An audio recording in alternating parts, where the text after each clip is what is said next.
Hello students, आज हम करेंगे अपना टॉपिक है एंथैल्पी। एंथैल्पी के बारे में आज समझेंगे। हमने जो भी टॉपिक अब तक करा उसमें प्रेशर को चेंज करा, टेम्परेचर को चेंज करा, ये सब चेंज करे। बट यहाँ पे एक न्यू ही अब टॉपिक लेने वाले हैं, enthalpy. What is enthalpy? Enthalpy क्या है? तो कि हम जब भी कोई रूटीन लाइफ में प्रैक्टिकल करते हैं या तो रिएक्शन करते हैं तो हम ओपन वेसल में ऑलमोस्ट हमारी होती है। ओपन वेसल में जब हमारी होती है तो उसमें क्या कांस्टेंट रहता है? प्रेशर कांस्टेंट रहता है। हमारा प्रेशर कांस्टेंट रहता है ऑलमोस्ट, और टेम्परेचर और वॉल्यूम चेंज होता है। टेम्परेचर और वॉल्यूम चेंज होता है यहाँ पे। तो हमारा इंटरनल एनर्जी डेल्टा यू है, वो क्या होगा? तो कि क्यूपी, मतलब कि सॉरी, इंटरनल एनर्जी हमारा क्या था? Delta U equal to QV था अब तक। बट नाउ अब हम करने वाले हैं वेसल में प्रैक्टिकल, मतलब प्रेशर को कांस्टेंट लेने वाले हैं। प्रेशर को कांस्टेंट लेने वाले हैं। तो उसके लिए हम क्या करेंगे? तो कि हमारे पास एक रिएक्शन थी थर्मोडायनेमिक्स फर्स्ट लॉ क्या था हमारा? तो कि delta U plus Q plus W, delta U equal to Q plus W. This is our first law. But W equal to minus P delta V था हमारे पास, माइनस P delta V. सो यहाँ पे लिख सकते हैं delta U equal to QP, क्योंकि यहाँ पे हम प्रेशर कांस्टेंट लेने वाले हैं। P कांस्टेंट लेने वाले।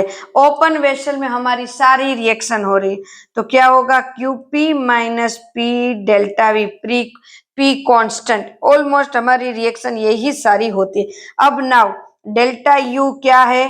तो कि this is state function, this is state function. अगर ये स्टेट फंक्शन है डेल्टा यू, तो डेल्टा यू की जगह में क्या लिख सकती हूँ? This is our first reaction, तो कि U2 माइनस U1 लिख सकते हैं। स्टेट फंक्शन है। क्यूपी प्रेशर कांस्टेंट है हमारा, और पी प्रेशर कांस्टेंट है, बट वॉल्यूम चेंज होगा। जब ओपन वेसल में हम प्रैक्टिकल करते हैं, कुछ भी रिएक्शन करते हैं, तो हमारा वॉल्यूम चेंज होता है। तो V2 माइनस V1 होगा। Clear students? क्या होगा? V2 minus V1।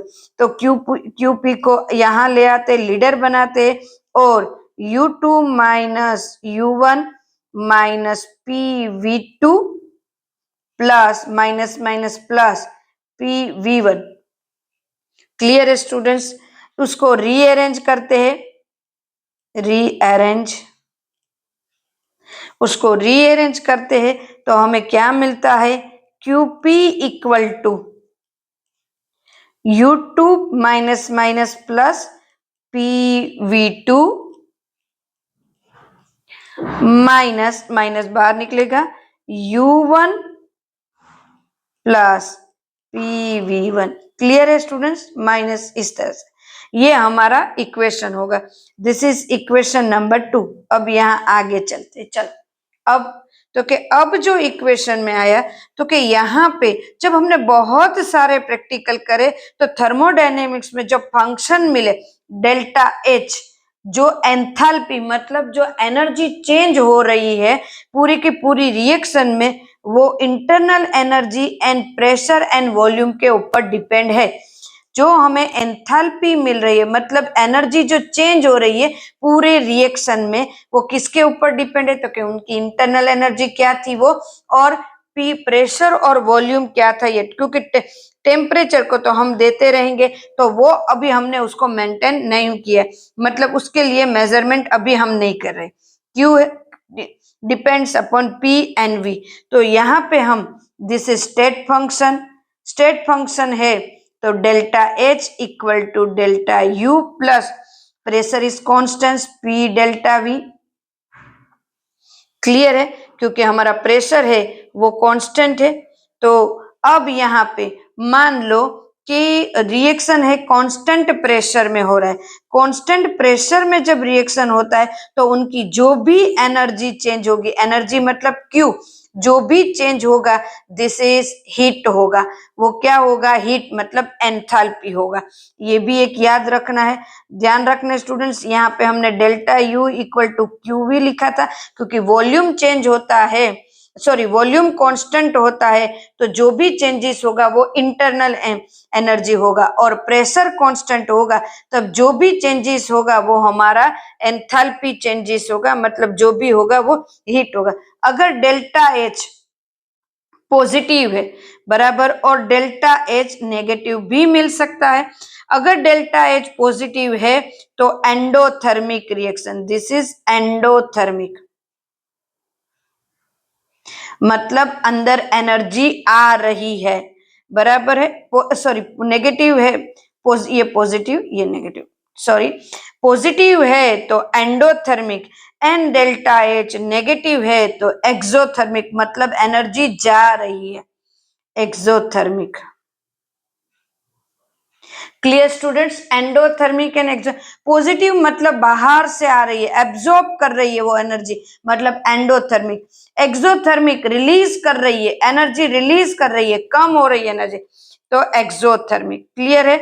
मान लो डेल्टा वी कांस्टेंट है, अब देखो डेल्टा वी कांस्टेंट है हमारा, तो ये क्या होगा, डेल्टा वी कांस्टेंट, कुछ चेंज नहीं हो रहा है, तो P डेल्टा V कांस्टेंट, तो delta H equal to QP होगा हमारा बराबर है। तो delta H equal to delta U equal to QV। अगर हमारा डेल्टा V कांस्टेंट है, डेल्टा V इज कांस्टेंट, मतलब वॉल्यूम में भी चेंज नहीं हो रहा है अब, तो मैंने क्या ले लिया, तो कि delta H equal to delta U equal to QV। Clear है। यहाँ पे delta H and delta U ये तो होता है सॉलिड और लिक्विड में, ये जो होते हैं वो होता है सॉलिड और, मतलब सॉलिड और लिक्विड के लिए ये कंडीशन है। बट गैस जब होते हैं तो गैस में वॉल्यूम चेंज होता है, गैस में वॉल्यूम जीरो नहीं रहेगा, गैस में तो वॉल्यूम चेंज होगा ही, मतलब तो कि यहाँ पे VA भी मिलेगा और VB भी मिलेगा गैस के लिए वॉल्यूम, मतलब ये किसका होगा, रिएक्टेंट का होगा वॉल्यूम, और ये क्या होगा, प्रोडक्ट का वॉल्यूम होगा। अब रिएक्टेंट का वॉल्यूम और ये होगा, तो हम जानते हैं एन भी चेंज हो सकते हैं मोल, तो के N A and N B, N A क्या होंगे, रिएक्टेंट के मोल, और ये किसके होंगे, प्रोडक्ट के मोल होंगे। क्लियर है। तो ये तो होगा, तो हमारे पास एक पूरा का पूरा एक इक्वेशन है, delta H equal to delta U. अब देखो पी वी या तो P डेल्टा वी, उसकी जगह मैं ये नहीं लिख सकती P डेल्टा वी की जगह डेल्टा N। अब देखो G इसलिए लिख रही हूं क्योंकि मैंने गैस के लिए पूरी रिएक्शन लिखी है। मान लो कोई एक गैस रिएक्शन हो रही है जिसमें रिएक्टेंट भी गैस है और प्रोडक्ट भी गैस है, तो डेल्टा N G मतलब गैस RT, तो यहाँ पे लिख सकती हूँ delta U plus delta N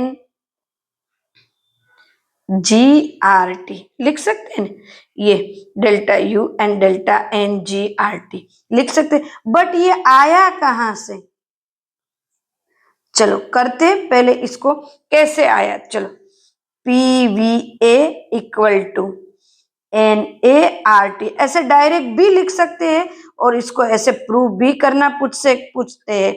PV equal to NRT की जगह PB फर्स्ट स्टेट, पहले स्टेट के लिए, ये सेकंड स्टेट मतलब प्रोडक्ट के लिए NBRT। तो अब क्या लिखेंगे, P delta V equal to NART minus NBRT। ये मैंने डायरेक्ट भी कर दिया, जिसको नहीं आता वो डायरेक्ट कर सकते, बट जब प्रूव करने के लिए पूछा है तो हम डायरेक्ट नहीं करेंगे। तो N यहाँ पे क्लियर है, P डेल्टा वी डायरेक्ट मैंने लिखा है, P delta we delta N। अब देखो A माइनस बी मतलब डेल्टा N RT। अब देखो इसको और भी इस कर सकते हैं, P VA minus VB equal to VB minus VA NB minus NART। तो P delta V equal to delta N gas के लिए है RT। ऐसे प्रूव करा है हमने। क्लियर है? तो ये हमारा फाइनल हुआ स्टेटमेंट 1 2 and 3। मैंने यहाँ पे डायरेक्ट यहाँ से कैसे कहा, PV की जगह मैंने डायरेक्ट NGRT करा, पर उसको प्रूव कैसे करना है हमने प्रूव करके दिखाया कि उसको प्रूव कैसे करना है, तो उनको प्रूव ऐसे करना है। क्लियर है? तो 1 by 1 स्टेप। तो ये था हमारा delta H and delta U, और ये हमें बहुत सारी इक्वेशन में आगे काम में आएगा। क्लियर है? तो आज हमने एंथैल्पी के बारे में समझा कि एंथैल्पी क्या है और किस तरह से हम एंथैल्पी को कैलकुलेट कर सकते हैं और वो स्टेट फंक्शन कैसे है, इस तरह से। क्लियर है? Okay students, bye, take care. Channel को लाइक करो, सब्सक्राइब करो।